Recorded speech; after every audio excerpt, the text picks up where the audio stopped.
یک هفته است که در شبکه‌های تلویزیونی تاجیکستان پخش نوار تبلیغی نوشاکی‌های گازدار منع شده است.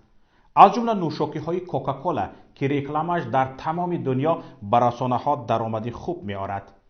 این تصمیم بدون آگاهی و یکباره گرفته شده، کسی اطلاع نمی‌دهد که سببش چیست و فرمان از کجا رسیده است.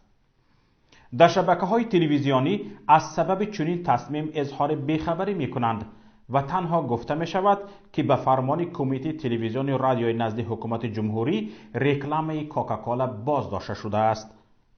از کمیته تلویزیون و رادیو منع کردن پخش چنین نوارها را به خبرگزاری از اپیلوس تصدیق کرده گفته‌اند رکلام همه نوشاکی‌های گازدار منع است.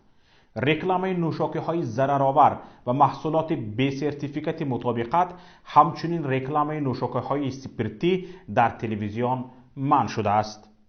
اما سبب این تصمیم را شرح ندادند.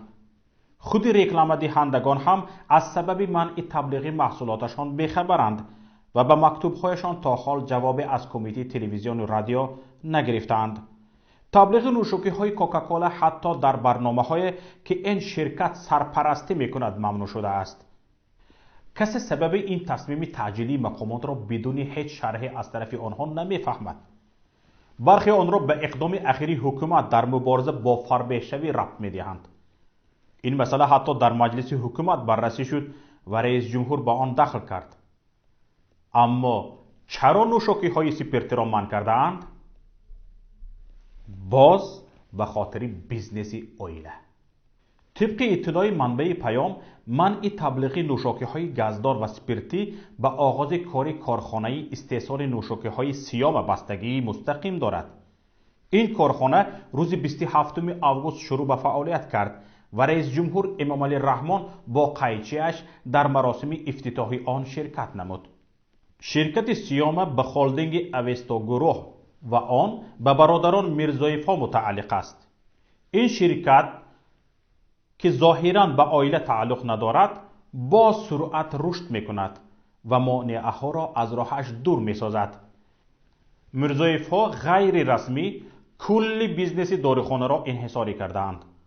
چند شرکت از جمله آریان فارم، دوستی، مدد به ظفر میرزایف و برادرش جمشید تعلق دارند. داروفروش‌های کشور وظیفه دارند نماینده این شرکت‌ها باشند و دارو را تنها از آنها گیرند. داروخانه‌های مستقل در تاجیکستان دیگر باقی نمانده‌اند. فشار مونوپولیست‌ها، تفتیش‌های پی در پی مقامات انداز، دادستانی، خدمات سوختار خاموش‌کنی و غیره آنها را مجبور کرده‌اند زیر قنات میرزایف‌ها روند و نماینده آنها باشند. داروها را هم از انبار آریان فارم می‌گیرند. میرزایف‌ها مناسبات خوب تجاری با شرکت‌های داروسازی هندوستان، روسیه و آلمان به راه مانده‌اند. حق مونوپولی را در کشور تنها یک عائله دارد و آن هم عائله رئیس جمهور.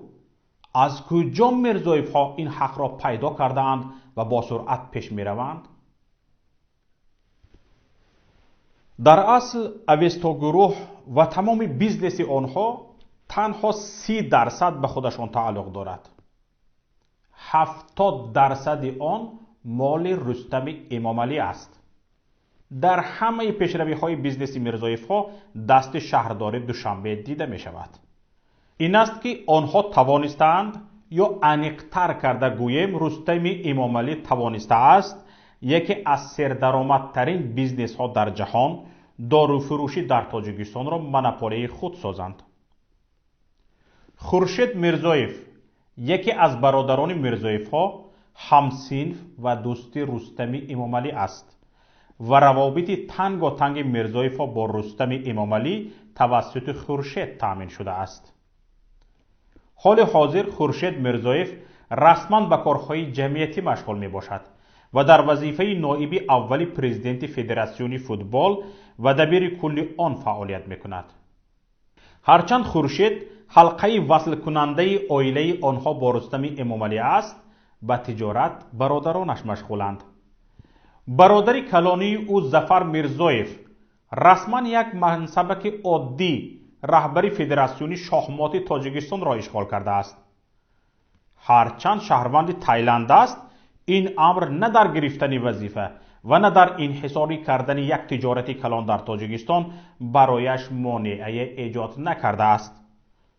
او همچنین مالک شرکت‌های ایوالت هلسکیر لیمیتد هندوستان و ابستریگن لیمیتد در لندن بریتانیا کبیر است. پول‌های بیزنس دارو در تاجیکستان هم توسط ظفر شسته می‌شوند. تجارت آنها با این تمام نمی‌شود. جمشید میرزایف مالک مرکز سودایی یاور میباشد. همچنین او نماینده خیاندای در تاجیکستان است. محمد میرزایف مالک شرکت ساختمانی استرای سرویس و نماینده زواد اتوبوس براری ترکیه اکی میباشد.